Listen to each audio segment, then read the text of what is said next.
Bapak Ibu, penanti kurikulum merdeka, ada buku saku yaitu tanya jawab kurikulum merdeka. Kita kulik, ada 110 pertanyaan ya. Mudah-mudahan bagian-bagian pentingnya dapat kita tangkap melalui buku saku ini untuk mempermudah implementasi dari kurikulum baru yang nantinya tahun 2024 akan secara nasional diterapkan di berbagai atau di seluruh sekolah Kementerian Pendidikan Kebudayaan. Nah, pertanyaan pertama, apakah pembelajaran yang dimaksud dengan kebijakan pemulihan? Apakah yang dimaksud dengan kebijakan pemulihan pembelajaran? Nah, ini intinya itu adalah implementasi kurikulum oleh satuan pendidikan harus memperhatikan ketercapaian kompetensi peserta didik pada satuan pendidikan dalam kondisi khusus. Untuk masa pandemik ini terjadi learning loss, sehingga harus ada kebijakan pemulihan pembelajaran. Apa kebijakannya? Itu ada 3 opsi kurikulum. Kurikulum lama 2013, kurikulum darurat yaitu kurikulum lama yang disederhanakan, dan terakhir adalah kurikulum merdeka yang hari ini sudah jadi opsi implementasi. Apa sih kurikulum merdeka? Nah, kurikulum merdeka ini adalah kurikulum dengan pembelajaran intrakurikuler yang beragam, di mana konten akan lebih optimal agar peserta didik memiliki cukup waktu untuk mendalami konsep dan menguatkan kompetensi.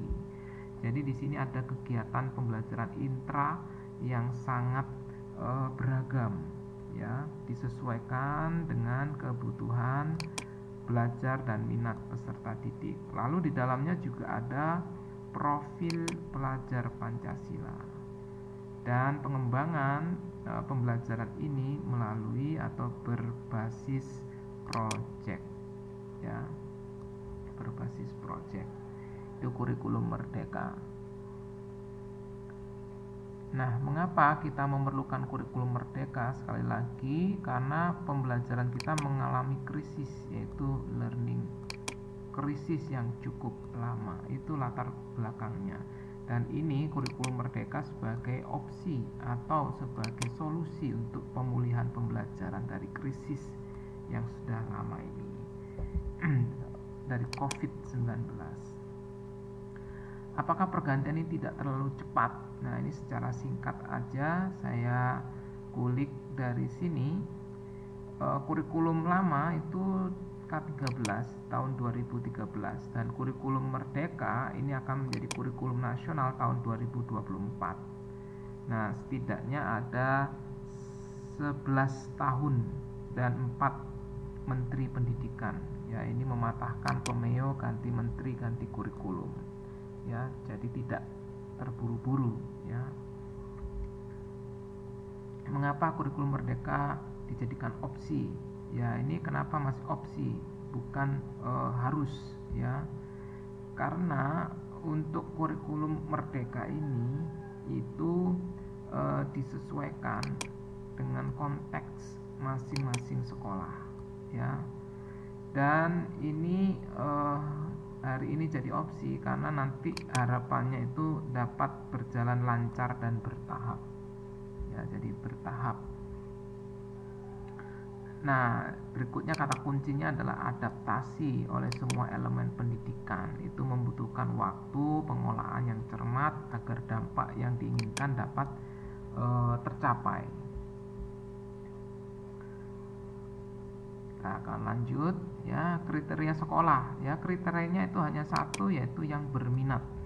Jika Bapak Ibu ingin menerapkan kurikulum merdeka, jawabannya atau syaratnya satu, yaitu berminat. Setelah itu akan ada pengarahan melalui platform Merdeka Belajar.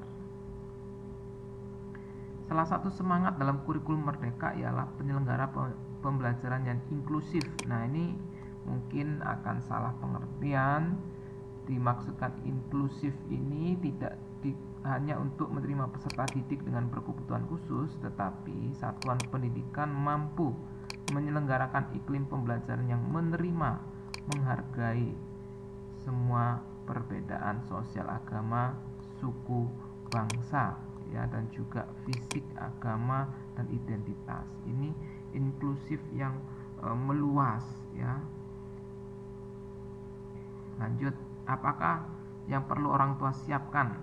Ya, yang perlu orang tua siapkan adalah dukungan, ya, dukungan. Karena dukungan yang penting, dan buku-buku atau materi belajar itu sudah ada di buku.kemdikbud.go.id, sudah ada di sana semua.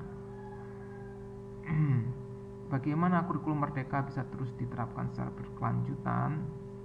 Nah, yang pertama, regulasi fundamental itu dari peraturan pemerintah, keputusan menteri.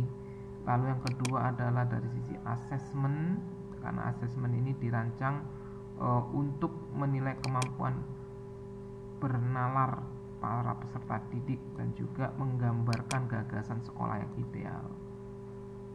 Lalu yang ketiga adalah dukungan publik. Nah, itu penting. Bagaimana bentuk struktur kurikulum dengan penerapan kurikulum merdeka? Nah, karena ini adalah kegiatan intrakurikuler, maka dan juga ada proyek penguatan profil Pancasila dan ekstra, maka alokasi jam pelajaran pada struktur kurikulum dituliskan secara total. Ini 1 tahun, ya, bukan 1 minggu. Ini yang baru, ini 1 tahun.